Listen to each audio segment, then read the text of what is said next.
नमस्कार। स्वागत है आप सभी का डिजिटल मीडिया यूट्यूब पेज पर। मैं कोमल पवार आप सभी का स्वागत करती हूँ हमारे चैनल पर। तो चलिए खबरों का सिलसिला शुरू करते हैं। शुरुआत करते हैं देश के मूड से, यानी कि किसान आंदोलन से। किसान आंदोलन में हाल फिलहाल में कोई ऐसी बड़ी प्रतिक्रिया देखने को नहीं मिले, लेकिन छोटे स्तर पर ये किसान आंदोलन कर रहे हैं। हाल ही में उन्होंने एक एक्सप्रेसवे को घेर कर प्रदर्शन किया था, लेकिन इसी बीच राकेश टिकैत का एक बड़ा बयान आया है। उन्होंने कहा है कि हम सरकार को अल्टीमेटम दे रहे हैं। हम ये किसान आंदोलन तब तक बंद नहीं करेंगे जब तक कि ये कृषि बिल वापस नहीं हो जाते। आइए जानते हैं इसकी पूरी रिपोर्ट मेरे साथ। किसान नेता राकेश टिकैत ने कहा है कि जब तक 3 नए कृषि कानून रद्द नहीं हो जाते तब तक उनका आंदोलन जारी रहेगा।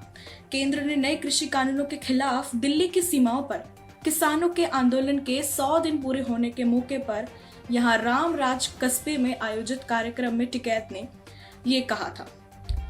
टिकैत ने शनिवार को कहा कि किसानों की मांग है कि तीनों कृषि कानून पूरी तरह से वापस लिए जाएं और जब तक सरकार उनकी मांगे नहीं मानती तब तक आंदोलन जारी रहेगा। उन्होंने इस मौके पर ट्रैक्टर रैली को रवाना किया। उन्होंने बताया कि ये रैली उत्तर प्रदेश और उत्तराखंड के जिलों में जाएगी और 27 मार्च को गाजीपुर में किसानों के प्रदर्शन स्थल पर पहुंचेगी। इसी बीच मुजफ्फरनगर से सांसद एवं केंद्रीय मंत्री संजीव बलियान ने कहा कि तीनों कृषि कानून किसानों के लिए लाभकारी हैं। उन्होंने कहा कि कृषि कानूनों के कारण यदि एक भी किसान की जमीन ली गई तो मैं सांसद की सदस्यता से इस्तीफा दे दूंगा। ये कानून किसानों की इच्छा के मुताबिक ही लागू किए गए हैं। चलते हैं अगली दूसरी खबर की तरफ। यानी बता दें आपको कि अब 18 मार्च तक चलेगा हरियाणा का असेंबली बजट सेशन। आइए जानते हैं इसकी पूरी रिपोर्ट। हरियाणा विधानसभा का बजट सत्र 5 मार्च 2 बजे से शुरू हो रहा है, लेकिन उससे पहले ही सत्र को 18 मार्च तक बढ़ा दिया गया है। स्पीकर ज्ञानचंद गुप्ता की अध्यक्षता में बिजनेस एडवाइजरी कमेटी की बैठक हुई, जिसमें इसका फैसला लिया गया है। बैठक में सीएम मनोहर लाल खट्टर, उप मुख्यमंत्री दुष्यंत चौटाला, डिप्टी स्पीकर रणदीप गंगवा, संसदीय कार्य मंत्री कंवर पाल गुर्जर और कांग्रेस विधायक आफ्ताब मौजूद थे।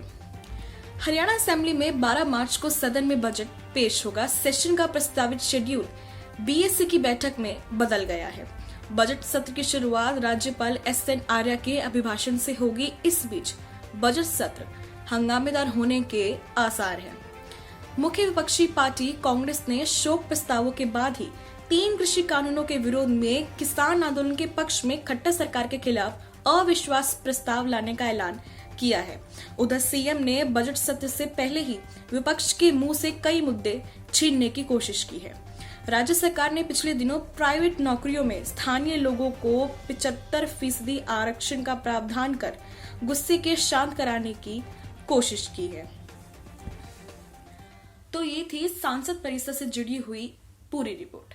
चलते हैं अगली बड़ी रिपोर्ट की तरफ। समय हो चला है शिक्षा और स्पोर्ट्स जगत से जुड़ी सारी जानकारियां लेने का। तो चलते हैं तुषार वर्मा की इस रिपोर्ट की तरफ। तो चलिए शुरू करते हैं एजुकेशन से जुड़ी कुछ खबरों का। एनडीए की फाइनल परीक्षा परिणाम जारी, 533 लोग हुए सफल। दूसरी खबर के मुताबिक सीबीएसई द्वारा 10वीं 12वीं परीक्षा की रिवाइज डेट शीट जारी। तीसरी खबर के मुताबिक दिल्ली में 1800 पदों पर निकली सरकारी नौकरियां। चौथी खबर के मुताबिक आईएसआरएफ का बड़ा ऐलान, 8 देशों के 40 छात्रों को मिलेगा भारत शोध करने का मौका।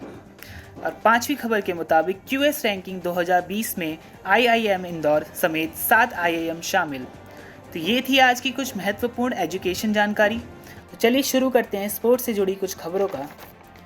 चौथे टेस्ट में इंग्लैंड को पारी और 25 रन से भारत ने दी शिकस्त, सीरीज 3-1 से अपने नाम की।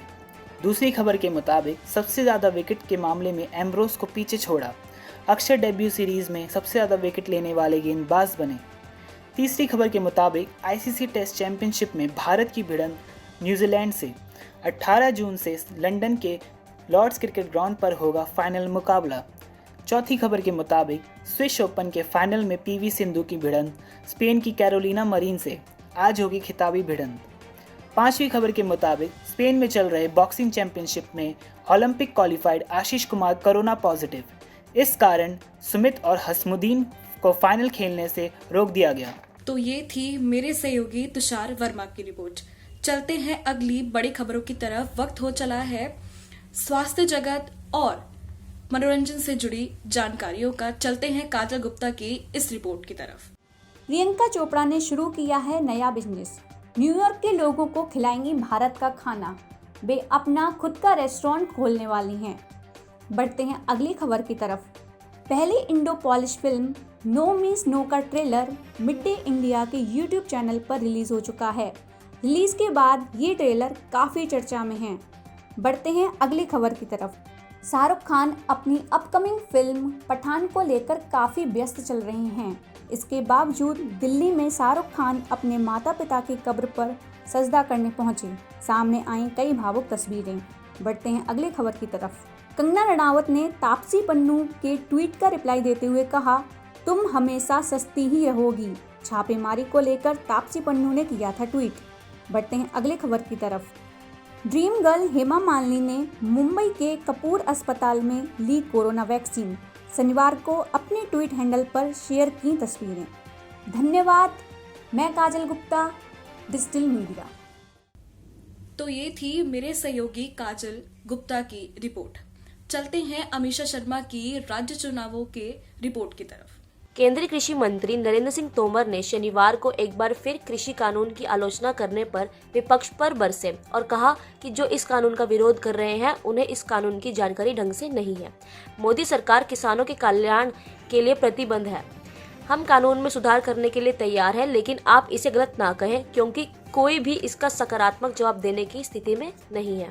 भाजपा केंद्रीय मंत्री गिरिराज सिंह ने शनिवार को बेगूसराय में एक कार्यक्रम के दौरान एक विवादित बयान दिया। उन्होंने कहा कि अगर कोई अधिकारी ठीक से काम नहीं करता तो उसके सर पर लाठी से मारे।